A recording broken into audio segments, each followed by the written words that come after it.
Fala, meus amigos, fala, minhas amigas, sejam muito bem-vindos, muito bem-vindas a mais uma entrevista do Imagenscast. Quem fala aqui, como sempre, é o Manu. Antes da gente começar a trocar uma ideia com o nosso convidado, peço para que você se inscreva no canal, ative as notificações, deixe o like já adiantado, nos siga nas redes sociais. Se quiser e puder, contribua com o nosso trabalho via Pix. E caso você queira nos ajudar mensalmente, faça parte do nosso clube de membros. Para fazer parte do nosso clube de membros, o link está aqui na descrição e o botão Seja Membro está logo aqui embaixo do player. A partir de R$ 2,99 por mês, você vira membro do canal, nos ajuda mensalmente, tem benefícios por isso. Certo? Nosso convidado é vocalista de uma das bandas novas que vem despontando no cenário nacional. Eles lançaram um disco agora em maio, gravaram um clipe com o Jeff Scott Soto, que também participou do CD, o Felipe Andreoli participou do CD, trabalharam com o Thiago Bianchi, tem muito sobre o que a gente conversar a respeito desse disco. Estou falando do Lucas de Ouro, vocalista da banda Auro Control. Lucas, um prazer receber você aqui, meu velho, como é que você tá? Fala, Manuel, tudo jóia? Obrigado pelo convite, é muito bom estar aqui no Imagens. Estou muito feliz de poder ter esse espaço aqui para falar sobre a nossa banda. Cara, Lucas de Ouro é nome artístico? Cara, é nome de batismo mesmo. Seria muita presunção minha ter um nome artístico assim. Então é uma história engraçada, um ancestral lá da minha avó. Eu sou baiano, né? E a minha família é do Nordeste. E ela tinha um sobrenome holandês que era impronunciável. E por ter os cabelos loiros, assim, ela começou a ser chamada de Dama de Ouro. E ela começou a assinar, assim. Então a minha família, ela... A partir dessa ancestral, ela virou de ouro, né? Então, eu poderia ter uma dupla cidadania holandesa, mas a gente não sabe qual era o sobrenome original. Que massa, cara. Sensacional, muito bom. É um ouro inventado, mas não conta pra ninguém, tá bom? Vamos lá.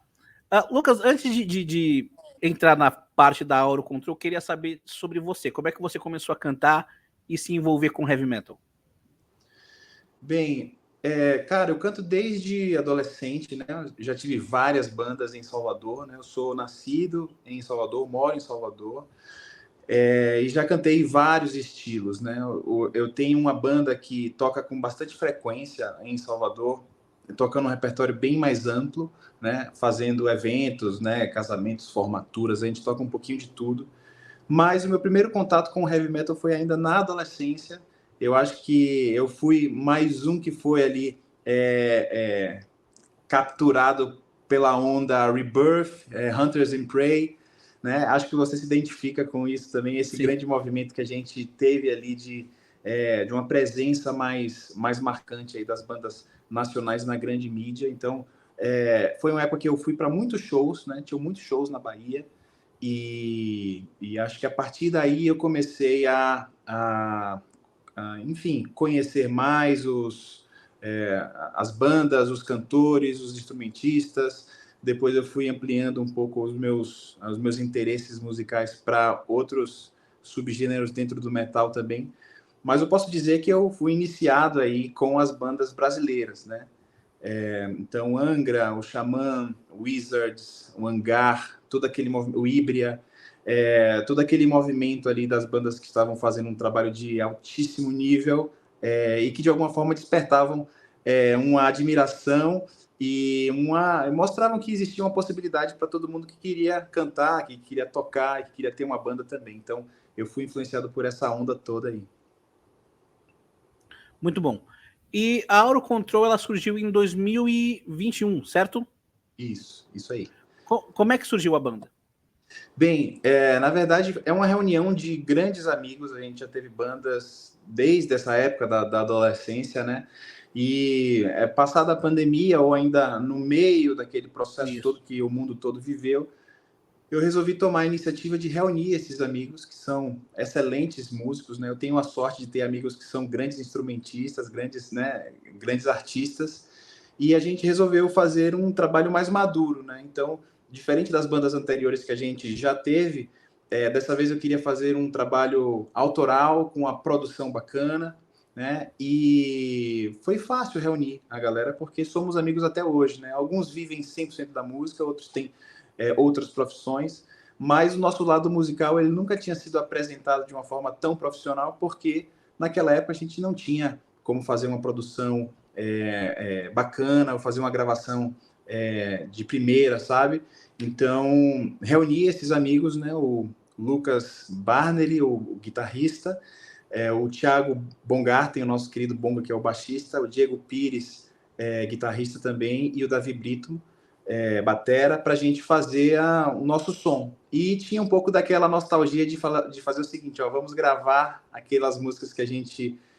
aquele estilo de música que a gente escutava, e vamos rememorar como é que a gente se sentia naquela época que a gente tinha, sei lá, 13, 14 anos, né? Então foi muito nesse espírito que a banda começou, e a partir daí a gente foi se profissionalizando, e eu fui acabando, assim, foi caindo a ficha de que as coisas realmente elas iam fugindo do controle, né? Então talvez o nome da banda tenha um propósito aí, né? Eu comecei achando que ia ser uma coisa e a gente foi saindo do controle, mas para um lado positivo. Muito bom.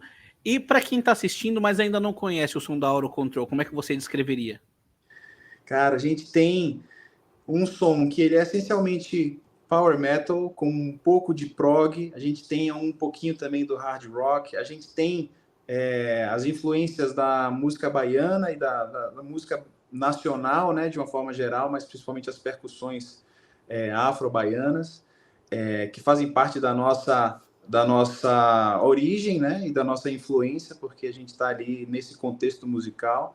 Então, é uma banda que tem alguns paralelos aí com bandas que todo mundo gosta quando se fala de power metal ou de prog metal. Então, a gente escuta bastante Dream Theater, a gente escuta bastante o Xamã, a gente tem algumas referências também com bandas um pouco mais modernas, mas essencialmente esse resgate aí desse período do power metal brasileiro com toda a sua força, né? Então é uma banda que eu acho que para quem curte Angra, para quem curte um metal que tem uma brasilidade também, eu acho que, mas que ao mesmo tempo também entende que um Symphony X, um Stratovarius, um próprio Halloween faz parte dessa base. Acho que pode se identificar, pode gostar do nosso som. Muito bom. Dia 31 de maio vocês lançam o The Harp. O quão satisfeito você está com esse lançamento e o que você pode falar novamente? O que você pode falar para a pessoa, para o nosso público que ainda não escutou esse disco? Cara, a gente está muito feliz com esse lançamento, né? Nós concluímos a gravação do disco no finalzinho do ano passado, fizemos nosso primeiro show de estreia no início do ano e fizemos esse lançamento também agora no início do ano. Tivemos a grande felicidade de sermos aí aceitos e recebemos um contrato de uma gravadora japonesa. Então, aquele imaginário todo do brasileiro que quer fazer esse estilo e que pensa no Japão, sabe? Aquilo tudo a gente acabou que, sem tanta expectativa, acabou conquistando. Então, lançamos esse disco primeiro no Japão, depois a gente conseguiu, a partir desse primeiro contato com a gravadora japonesa, a gente conseguiu também um contato com a gravadora na Europa. E agora a gente fechou um pouco mais recentemente um contrato com a gravadora brasileira para poder termos também nosso CD físico aqui no Brasil, né? E então foi um lançamento que a gente ainda está muito entusiasmado, sabe? São as nossas primeiras composições, é um disco que apresenta a banda e apresenta muito do que a gente gosta de escutar. Então você vai perceber essas influências todas aí que eu falei, de outras bandas que a gente gosta, mas eu acredito que também no final da audição do disco você vai entender um pouco de qual é a nossa linha, quem somos nós, quem é a Auro Control, esses baianos aí que estão querendo fazer um trabalho com qualidade, né? A gente é muito criterioso, então, dentre as nossas composições, essas 11 músicas, né, 10 faixas e uma bonus track japonesa, elas foram as que passaram no crivo, assim, para a gente gravar. Então, a gente está super animado. Primeiro que a gente não imaginava que a gente fosse chegar tão longe assim, né? Mas a música tem isso, né? Tem um pouco da imprevisibilidade e a gente está muito feliz de ver que uma turma lá do outro lado do mundo gostou do nosso som, mesmo com a nossa mistureba lá com um pouquinho de dendê da Bahia, no meio do power metal, no meio do prog. A gente conseguiu agradar muita gente. Claro que nem todo mundo se identifica, mas as pessoas que estão gostando do nosso som estão nos ajudando aí a a querer fazer cada vez mais. Então, a gente tem agora, inclusive, planos agora para o final do ano, muito motivados por esse feedback, esses reviews positivos que o disco está recebendo. Como é que foi o processo para a criação e composição do disco? Você falou que as faixas foram as que passaram no crivo, então acredito que vocês devem ter feito mais músicas do que as que foram pro produto final, assim. Como é que foi o processo? Manuel, foi muito legal, foi um processo muito orgânico, assim, né? O principal compositor das melodias e das músicas é o Lucas Barney, o meu guitarrista, meu parceirão. Então, eu já tinha algumas letras, ele trouxe várias ideias de melodia, depois o Diego contribuiu também com uma música, o Bonga também, que apesar de ser baixista, toca guitarra como ninguém, sabe? Inclusive tem um solo do disco que na gravação, né, o nosso produtor, o Thiago Bianchi, falou assim, cara, esse solo aí é incrível, boa, você arrasou, e falou pro nosso guitarrista, e o guitarrista falou, não, esse solo é do baixista. Então a gente teve um processo muito tranquilo, assim, de compor, de testar. Então, tem vários pedaços de música que não foram para frente e a gente teve tempo para fazer isso, né? A gente não queria se antecipar, tanto que colocamos na cabeça que a gente só ia para o estúdio gravar quando a gente estivesse satisfeito com o que a gente tivesse alcançado, né? Claro que uma gravação é um retrato daquele momento ali.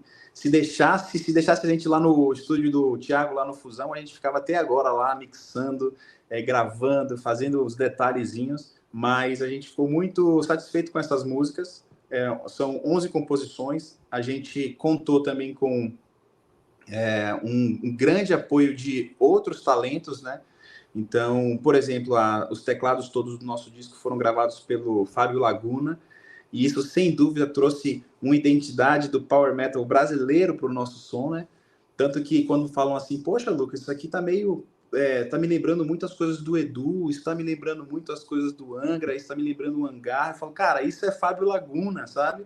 E esse ingrediente, sem dúvida, trouxe uma outra percepção para o nosso trabalho, né? Então, a gente, dessa vez, já maduros, né, e querendo fazer um trabalho profissional, a gente pôde contar com essa ajuda, com essas contribuições para o nosso som.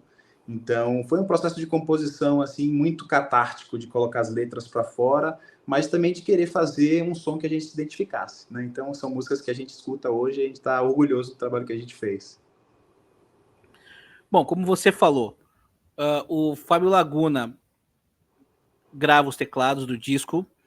Além disso, o disco tem a participação do Thiago Bianchi, tem a participação do Felipe Andreoli, tem a participação, inclusive, do Jeff Scott Soto. Como é que foram surgindo essas participações?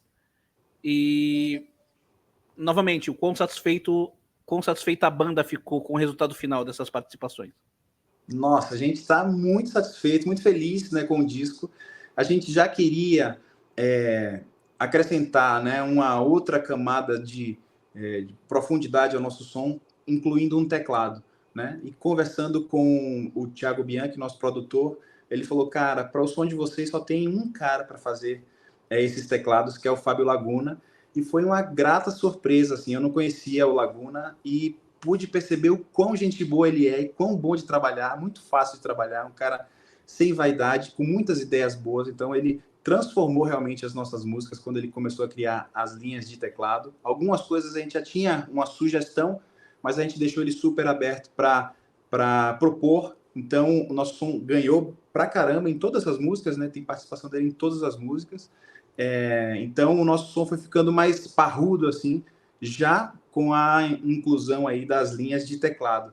A partir daí, acho que todo mundo entendeu que um disco era uma oportunidade de nos aproximarmos de quem a gente admira. E eu, do primeiro dia que encontrei o Thiago Bianchi, eu falei, cara, eu queria muito cantar junto com um dos meus maiores ídolos do metal, do rock, que é o Jeff Scott Soto. Será que é possível isso?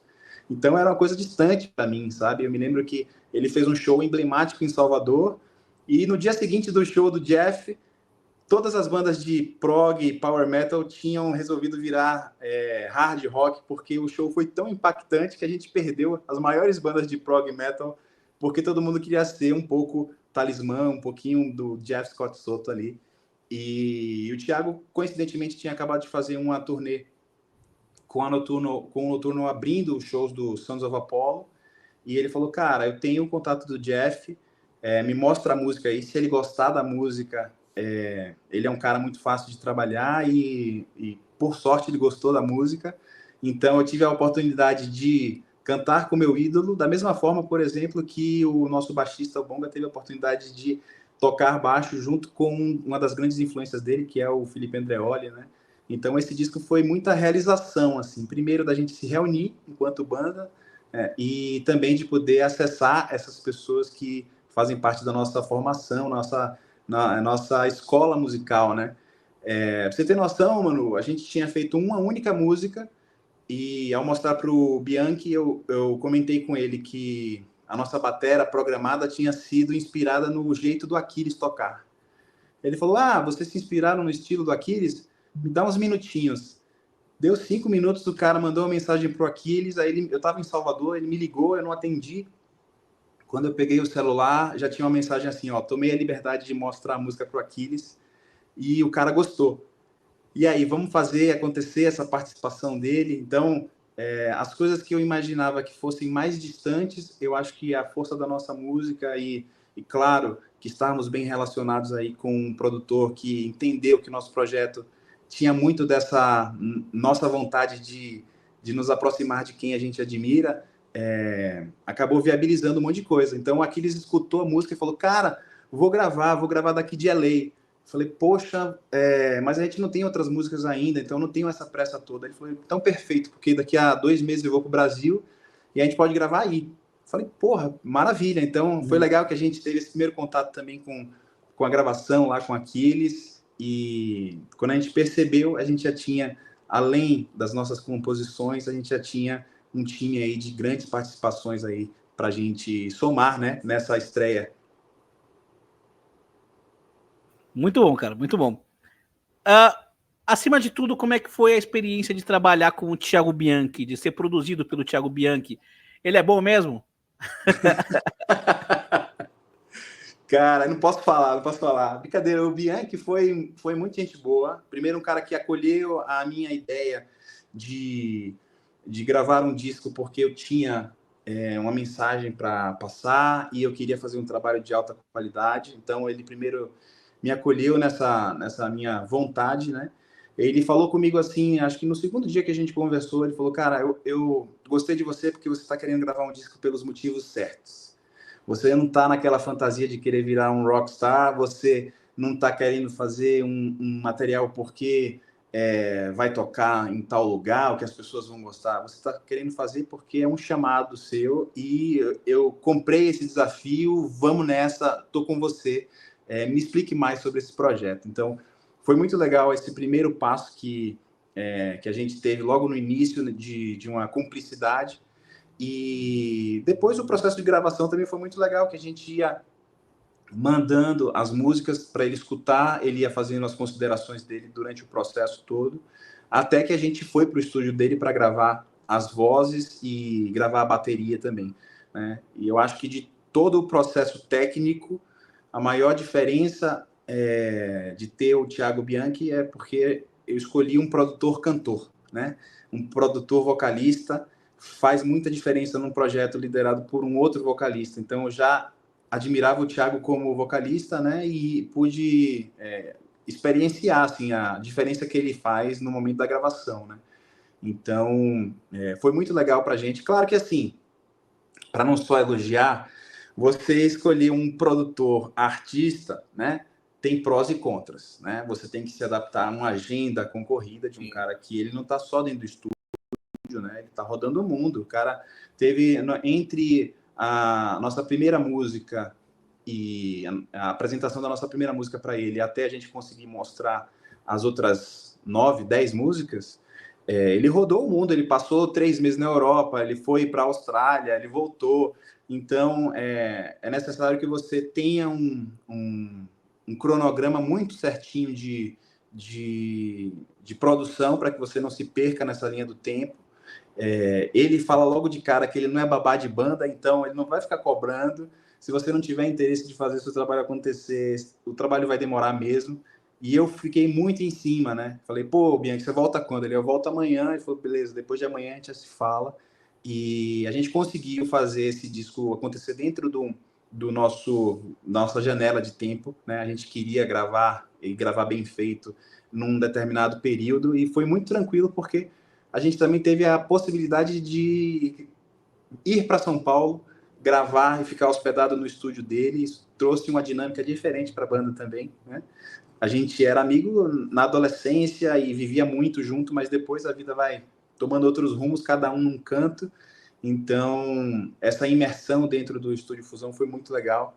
Então, eu recomendo para quem quer gravar um som assim, com um alto nível de produção, entendendo que ter uma outra pessoa produzindo o seu trabalho vai te tirar da zona de conforto, né? Então, vez ou outra, ele olhava para o nosso som assim. Eu me lembro que tinha uma música que eu tinha uma linha melódica que era super inspirada no André Matos, assim. Ele na mesma hora, ele deu um pause assim e falou: tá, André Matos demais isso aqui, cadê o Lucas de Ouro?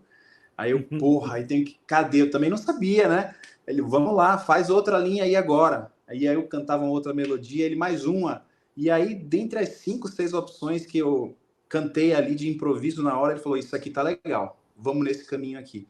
Então, essa percepção de alguém que tá de fora, eu acredito que acrescenta para o trabalho, né? E ele foi muito foda, assim, como coach vocal, assim, como cara que tentou resgatar um Lucas que tem a linguagem do estilo, né? Porque como eu canto na noite em uma série de outros estilos, eu tinha alguns vícios também, inclusive de quem canta na noite, né? Coisas, por exemplo, de que ele falava assim, cara, você canta muito na noite, né? E faz pouca gravação, né? Eu falei, por quê? Ele falou, porque você começa as sentenças com um punch e no finalzinho você tá só vocês, você já tá pegando leve na mão, né? Então, ele falou, cara, você tem que concluir todas as frases assim com a mesma intenção. Então, toda sentença ela tem que ter uma unidade. Isso são traquejos de quem está dentro do estúdio, que tem essa vivência, né? E eu acho que a gente conseguiu um resultado legal, assim, né? Hoje eu escuto o disco e falo, porra, cantei bem. Imaginei que fosse levar mais tempo para gravar. A gente gravou essas 11 faixas, eu cantei as 11 faixas em 3 dias, assim, algo que eu não imaginava nem que fosse possível, mas como o clima foi tão legal, e também aquela imersão de você estar dormindo e acordando dentro do estúdio, acabou que a gente conseguiu fazer esse resultado acontecer assim, de uma forma muito legal. A música que você gravou com o Jeff Scott Soto, a Not Alone, ela virou um clipe. Então, como é que foi a experiência de fazer esse clipe? Cara, foi muito legal ter a participação do Jeff. Eu tinha escrito essa letra, né, uma letra que fala sobre transtornos mentais, sobre saúde mental, sobre se sentir solitário, sobre uma série de outras temáticas assim mais introspectivas. E eu tinha escrito uma letra utilizando os títulos das músicas do Jeff, né? Então tem lá o Stand Up and Shout, tem lá o Soul Divine, tem o Break Your Chains, todas as músicas que faziam parte da minha adolescência e que eu escutei e fui crescendo musicalmente, eu falei, eu vou incorporar isso na minha letra. Então, quando eu apresentei essas letras para o Jeff, quando ele pegou a letra na mão, ele deve ter pensado assim, saquei o que esse cara fez aqui. Tanto que ele foi muito receptivo, eu cantei a música toda e marquei as partes que eu gostaria que ele fizesse esse dueto comigo. Então, foi muito tranquilo na parte da gravação da música, né? Ele mandou prontamente, assim, a linha vocal, só uma linha, a linha principal, e eu falei, poxa, eu tô super satisfeito aqui, o Jeff tá cantando comigo, mas deu 2 dias, ele me mandou uma mensagem falando, Lucas, eu resolvi gravar outras vozes aqui para as partes que você canta, eu também fazer backing vocal, assim como você está fazendo backing vocal para as partes que eu canto, e criar uns corais, e criar mais camadas aí nessa música, eu posso criar aqui? Eu falei, cara, fique à vontade, né? E aí ele falou, não se preocupe que eu não vou fazer nada muito Queen, não, com muitas vozes, sabe? Mas foi muito legal, então gravamos a música, e depois ele já estava em Los Angeles, a gente já tinha feito uma gravação do clipe, a banda toda no Brasil, e eu falei, pô, Jeff, a gente gravou um clipe, eu queria muito contar também com a sua participação no nosso clipe. E aí ele falou, me manda aí, que aqui, imagina, em Los Angeles tem muitas locações legais, muitos estúdios legais, então ele pegou mais ou menos o espírito do nosso videoclipe, e junto com um parceiro de vídeo lá americano, a gente conseguiu fazer as imagens dele e compor na nossa linha ali, na nossa timeline do vídeo. Então, parece que a gente está junto, porque a gente foi muito cuidadoso assim nessa parte de estética, né? E foi muito legal, foi um processo assim incrível. Eu que sou muito fã do Jeff, eu ficava meio assim incrédulo com todo o processo, né? Desde escutar a música, né, as linhas dele, até depois receber as imagens dele cantando a minha música, assim, foi incrível. Tanto que a música se chama Not Alone, e eu realmente não queria cantar essa música sozinho, né? E se fosse para cantar com alguém, tinha que ser com um cara muito foda que eu admirasse. E que bom que a gente conseguiu trazer o Jeff. Então, eu também pensei, pô, se o Jeff for cantar uma música minha, ele vai ter que fazer um stand-up and shout no meio. E a gente conseguiu incorporar o stand-up and shout, que é um bordão ali, uma frase emblemática de quem gosta aí de Talismã, de Jeff, da carreira dele. Então, é um clipe legal porque a gente que é fã, a gente entende ali, pega os easter eggs das letras dele, e eu estou muito orgulhoso. É um clipe que ficou muito bonito também. A faixa Rise of the Phoenix, que tem a participação do Aquiles, o clipe que foi gravado, as imagens são todas do Fusão, não? São todas do Fusão. Sim. São todas ali, a gente está na mesma sala, né? O Aquiles gravou primeiro a batera. Primeiro que aquela bateria é tão gigante que não cabe mais ninguém dentro do estúdio depois que ele monta aquilo, né? E a gente queria ter um registro que mostrasse também como foi o nosso processo de gravação, né? Então, tem umas cenas extras a gente interagindo com o próprio Aquiles também. Eu achava que o Aquiles ia ser um cara muito difícil de trabalhar, porque falam pra caramba, mas ele foi um doce. Então, aquela fachada de cara brabo, assim, é só imagem, sabe? Ele foi um cara muito generoso, muito gente boa. E acho que ele foi com a nossa cara também, gostou do som, se desafiou com o som, então ele falou, cara, uma música complicada aqui, tive que escutar pra caralho, mas quando ele chegou lá para gravar, ele já tava, tipo, dominando todos os detalhes da música, então foi muito massa também ver um cara detonar na gravação, assim. Ele passou 1 hora aquecendo, mais ou menos, depois a bateria levou um dia para ser montada, né, a madrugada inteira, mas ele passou 1 hora aquecendo. Depois, quando o Thiago falou assim, gravando, ele detonou a música. Teve até uma coisa engraçada, Manu. No meio da gravação, ele já estava assim, com metade da música adiantada, né? A música estava ficando muito legal. E ele falou assim, eu tenho uma surpresa para vocês. Eu tenho aqui a caixa que eu gravei o Temple of Shadows e o DVD do Rebirth de São Paulo. Vocês querem experimentar essa caixa aqui para ver como é que fica na música de vocês? Porra, um puta privilégio. Aí do nada vem aquela caixa iluminada assim, ele botou a caixa na bateria e a gente na parte técnica, né, no aquário ali do Thiago, ele colocou ali e tal. E quando ele começou a tocar, aquela expectativa, ele começou a tocar e a gente falou, porra, ele é amarradão tocando lá, né? E aí o Bianchi meio que mutou o microfone assim e falou, e aí, o que vocês acham? Aí eu olhei pro guitarrista e a gente falou, cara, a gente adora o Temple of Shadows, essa caixa é maravilhosa, mas a gente prefere a outra. E aí, e aí a gente teve que ter essa dura tarefa de falar o seguinte, Aquiles, a gente não vai querer usar a caixa do Temple of Shadows, pode colocar outra caixa, sabe? E aí ele ficou com a cara de decepcionado, assim, falando assim, porra, os baianos, porra, sacanas ali. E foi legal porque na hora ficou um clima tenso, assim, né? Porque a gente tinha acabado de recusar uma proposta dele ali, mas tinha mais a ver com o som que a gente queria. E o próprio Bianchi falou assim, cara, ele pode ter ficado chateado ali, tanto que o resto da música ele tocou com a raiva da porra, né? Mas ele falou assim, porra, ele pode ter ficado chateado momentaneamente ali, mas ele respeitou vocês ali, porque ele entendeu que vocês tinham uma concepção para o som de vocês sabiam o que vocês queriam.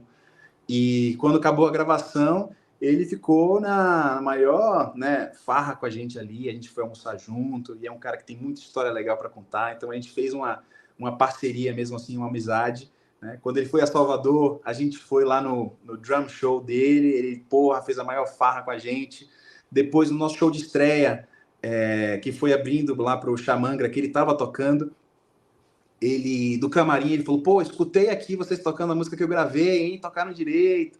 Então, a gente criou uma relação muito legal, um cara que a gente ficou muito feliz de contar no nosso disco, e é um grande parceiro, assim. E toda vez que ele encontra toda vez que ele encontra a gente, ele fala, lá ele, porque foi a primeira vez, aparentemente, que ele viu uma gíria baiana fazendo tanto sucesso, assim, ele, porra, lá ele, viu? É uma figura, é um cara muito gente boa, cara. Muito brother. Grande Aquiles. Sobre a participação de vocês no evento do Xamangra, eu acredito que o fato de ter trabalhado com o Thiago Bianchi tenha exercido algum tipo de influência nisso. Rolou essa conexão? Rolou total. Acho que a gente estava no lugar certo, na hora certa. Enquanto a gente estava no estúdio gravando, e o Thiago estava amarradão com as nossas músicas ali, né? Ele estava em contato com o Mario Titim, né? A Fernanda, o próprio Luiz, já pensando, eu acho que na organização do evento ou em montar, né, esse grande projeto que é o Xamangra. E aí acho que a gente estava, como a gente estava lá, na hora ele falou assim, cara, tem uma banda massa para fazer uma abertura para esse show, né? E pouco tempo depois ele nos fez essa proposta, vocês topam fazer a estreia de vocês lá? E claro que a gente não dá para recusar um convite desse, né? A gente não tinha nenhum disco lançado ainda, mas a gente apresentou as músicas para todo mundo lá, e o que eu achei mais legal foi que o Luiz foi muito generoso também, porque foi um cara que ele tocou antes das bandas de abertura, né?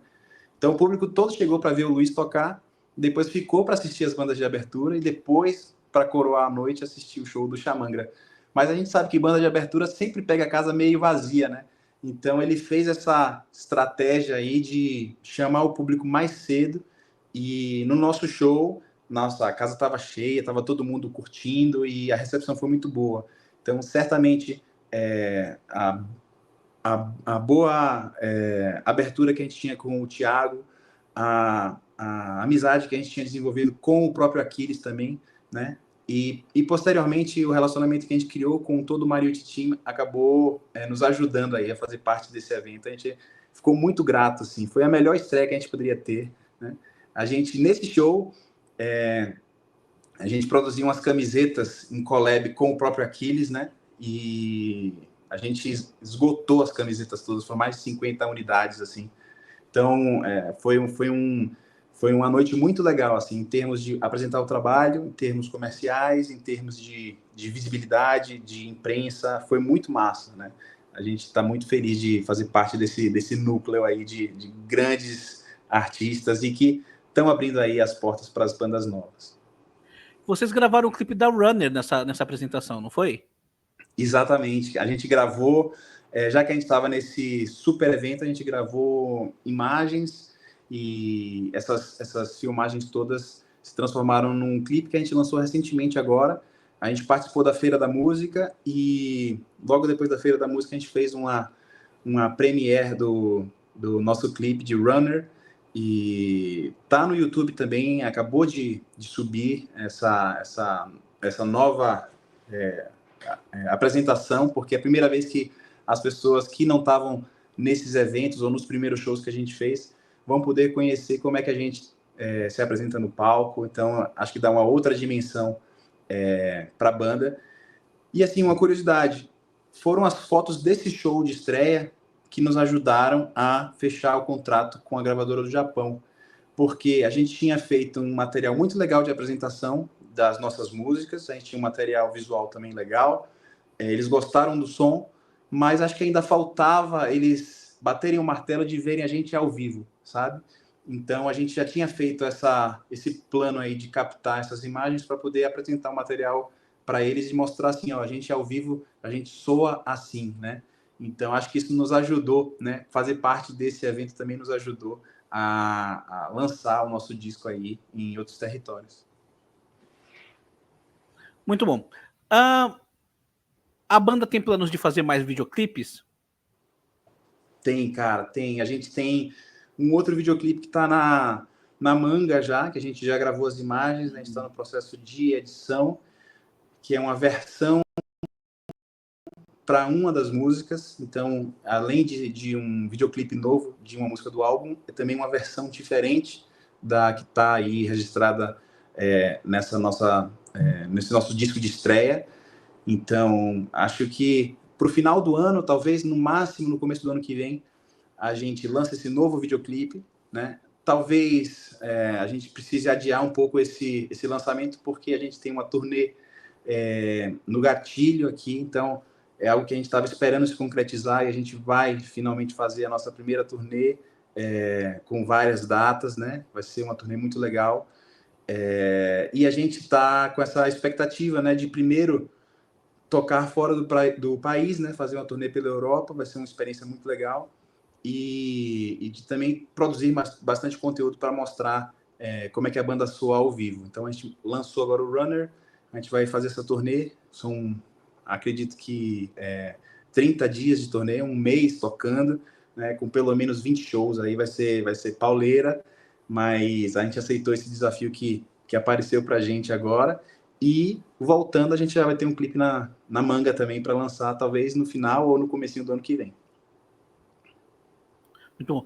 E como é que anda o planejamento em relação a shows? Esses shows fora do Brasil já estão fechados? Cara, a primeira vez que eu vou falar sobre isso, é uma excelente pergunta. A gente vai fazer nossa primeira turnê na Europa, né? A gente vai fazer uma série de shows passando ali pela Suécia, Dinamarca, República Tcheca, Itália, acompanhando os nossos queridos irmãos do Noturno, né? Então vai ser uma turnê em família, assim, né? A gente que nasceu ali no Estúdio Fusão vai estar fazendo essa grande viagem com eles aí, vai ser muito legal, muito divertida, e vai ser uma super escola para a gente, né? De sair tocando dia após dia, né? Fazendo uma série de shows.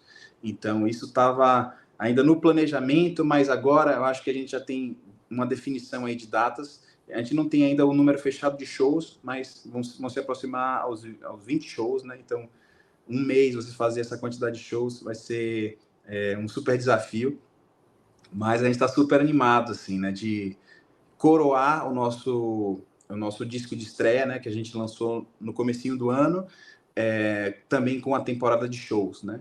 E para uma banda nova, para uma banda que está começando, a gente tem que fazer as coisas com muito planejamento, porque como a gente não tem um investidor ou não tem um produtor por trás, sabe? A gente tem que entender o que é que dá para a gente fazer e quais são as oportunidades que vão aparecer, a gente vai ter que recusar porque a gente não está pronto.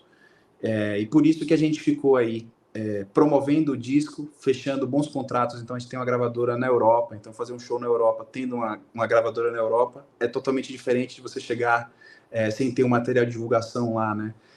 Então a gente foi plantando essas sementes, eu espero que agora, pro finalzinho do ano, a gente possa colher aí bons frutos e principalmente fazer essa turnê. Então vai ser divertido aí. Em breve, eu acho que vale a pena até chamar o Thiago Bianchi para falar sobre essa tour.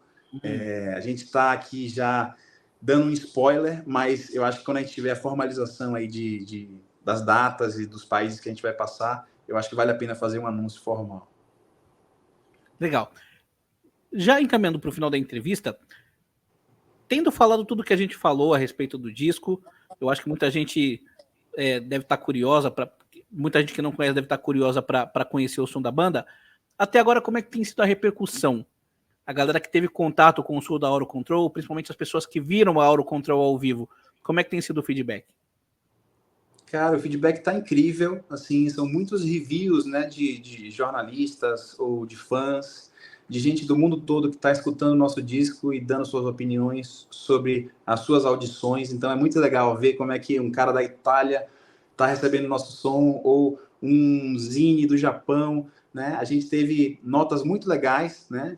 Notas altas aí da maior parte dos reviews jornalísticos, mas o feedback dos fãs, assim, tá incrível, porque do nada a gente está vendo a nossa música virando trilha da vida das pessoas, né? Então o cara vai correr na rua, ele bota o nosso som no fone de ouvido, bota na playlist lá do Spotify e acaba marcando a gente. Então isso é muito legal, acho que as pessoas estão gostando do nosso som. Muitos estão surpresos, assim, porque talvez não esperassem uma banda da Bahia fazendo um som assim, mas a realidade é que no Nordeste tem muita banda foda, nem todo mundo consegue furar essa bolha e ter visibilidade. A gente acabou tendo algumas oportunidades de mostrar o nosso trabalho. Acredito que muito também por conta das participações do nosso disco, então isso abriu algumas portas, né? Mas a gente tem muita banda legal e eu acho também, mano, que a gente está num movimento de uma nova onda assim do power metal brasileiro, sabe? Muito capitaneado pelo próprio Vera Cruz lá do Edu, né? Que trouxe uma nova lufada de esperança e energia e motivação para várias bandas que estavam paradas e queriam retomar as atividades.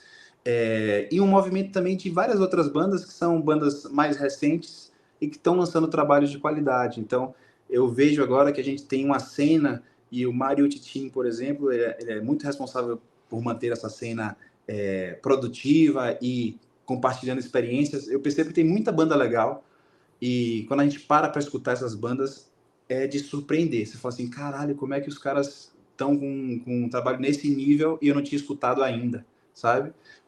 Então, é muito legal fazer parte desse movimento, né? Eu vejo que a recepção da galera está muito boa, então eu convido a todos a escutarem aí Auto Control.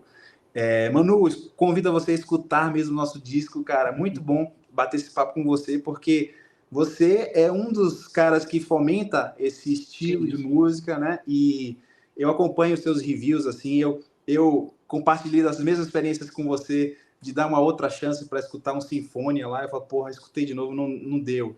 Mas tem tantas outras coisas que eu escuto e falo assim, porra, velho, porra, muito legal revisitar esse som, sabe? Tive a oportunidade agora de bater um papo com o pessoal do Wizards, e a gente vê que a gente tem muita banda talentosa no Brasil, tem muita gente com níveis técnicos absurdos e muita gente boa que quer ver os outros crescerem também. Então, a gente faz parte desse movimento, a gente está muito grato aí pela recepção e acolhimento da galera, não só das outras bandas, mas de toda a cena, né? Sejam jornalistas, blogueiros, articulistas, enfim, tanta gente escrevendo sobre a cena, né? E você faz parte disso também, brigadaço, porque na pandemia foram os vídeos e lives de YouTube e depois da pandemia também que ajudaram a gente a até formatar assim um desejo de fazer um trabalho de qualidade, sabe? Fala, pô, sabe de uma, vamos fazer para valer, em vez de lançar de qualquer jeito, vamos fazer as coisas como devem ser feitas, né? Por isso que a gente levou mais ou menos um ano entre a gravação e o lançamento oficial, porque a gente queria também buscar uma gravadora, correr atrás de colocar o nosso som numa prateleira, né? Então, agradeço já de antemão a você, a todo mundo aí que tem escutado a gente, e faço esse convite para escutarem o álbum do começo até o fim. Muito bom. Para finalizar, claro que o álbum acabou de ser lançado, mas com tanta coisa acontecendo, vocês fechando com gravadoras, já encaminhando a primeira turnê na Europa, vocês já vislumbram futuros lançamentos? Já planejam futuros lançamentos? Sem dúvida, sem dúvida. A gente já está com algumas ideias de composição.